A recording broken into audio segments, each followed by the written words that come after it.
Sejam bem-vindos, meus queridos alunos. Eu sou a Gleidiana Rodrigues, professora de Biologia, mas, se preferirem, podem me chamar apenas de Gleide. Hoje iniciaremos um novo conteúdo. A aula será sobre Introdução à Ecologia. Eu explicarei o que é ecologia e também alguns conceitos muito importantes que vocês precisam saber para compreender melhor esse assunto. Mas o que é ecologia? Ecologia é o ramo da biologia que estuda as interações dos seres vivos entre si e com o meio ambiente. Eu vou usar você que está me assistindo como exemplo. Você, ao interagir com as pessoas ao seu redor, está influenciando essas pessoas, ao mesmo tempo que essas pessoas também estão influenciando você. Igualmente, você também está influenciando o meio ambiente em que está, ao mesmo tempo em que esse ambiente também está influenciando você. Essas interações, elas podem ser positivas, neutras ou então negativas. Vemos aqui ser vivo interagindo com outro ser vivo, ou o ser vivo interagindo com o meio ambiente. Níveis de organização. Segundo a biologia atual, a vida ela inicia com a célula. E temos aqui alguns níveis de hierarquia relacionada à vida. As células, que são, portanto, a unidade básica dos seres vivos, elas se agrupam e formam os tecidos. Os tecidos formam os órgãos. Os órgãos formam os sistemas e os sistemas formam os organismos. Organismo é um indivíduo isolado. Sou eu, você, cada planta, cada animal, cada bactéria, etc. Mas o estudo da ecologia não começa no organismo, mas sim no nível seguinte, o nível das populações. E é exatamente por isso que essas 4 palavras estão em vermelho, porque é o foco de estudo da ecologia: populações, comunidades, ecossistemas e biosfera. Vamos então entender o que essas palavras significam. Níveis de organização. Como já dito, células, tecidos, órgãos e o indivíduo, organismo vivo. Bom, gente, vamos iniciar com população. O que seria? Segundo a definição, população é o conjunto de indivíduos de uma mesma espécie que vive em um determinado local. Usando como exemplo nós, seres humanos, e o planeta Terra por completo, então temos a população mundial. Mas essas populações podem ser fragmentadas. Podemos ter, então, a população do Brasil, a população da China. Essas populações podem ser fragmentadas mais ainda.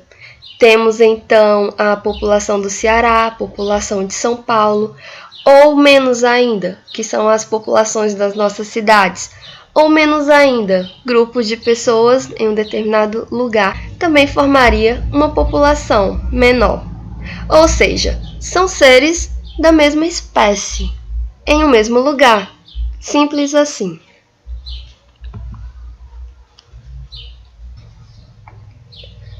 O próximo nível de hierarquia seria a comunidade. A definição é a seguinte: conjunto de populações no plural que habitam uma mesma área. Por que no plural? Porque em um mesmo ambiente não vai ter só um tipo de espécie, mas sim várias espécies convivendo juntas. Vai ter populações de plantas, de animais, de micro-organismos, ou seja, várias populações em um mesmo local. Então, essa interação entre essas várias populações é o que chamamos de comunidade. O próximo nível de hierarquia são os ecossistemas.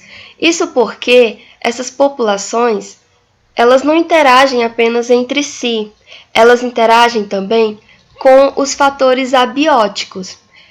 Bióticos são todos os seres vivos e abióticos são tudo que não é vivo, como por exemplo a temperatura, a chuva, o solo, o ar. Então, a interação entre os seres vivos e esses fatores não vivos chamamos de ecossistema. O planeta Terra tem uma grande infinidade de lugares com temperaturas, com distribuição de chuvas, com variação de solos e, consequentemente, com espécies diferentes nesses vários lugares, formando uma grande variedade de ecossistemas, como por exemplo a tundra, que é um lugar muito frio, o deserto do Saara, ao contrário, é muito quente, a floresta amazônica, que tem uma grande quantidade de espécies, e também outros ecossistemas que têm menos espécies, como os pampas, por exemplo.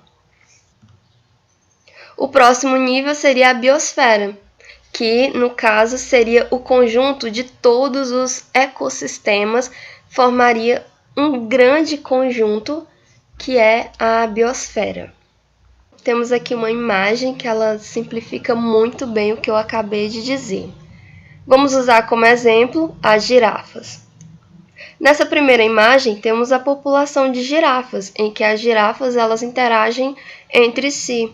Na segunda imagem, percebemos que a girafa ela está interagindo com planta e também com animais. Aqui está individual, né? Mas vamos imaginar populações de plantas e de animais.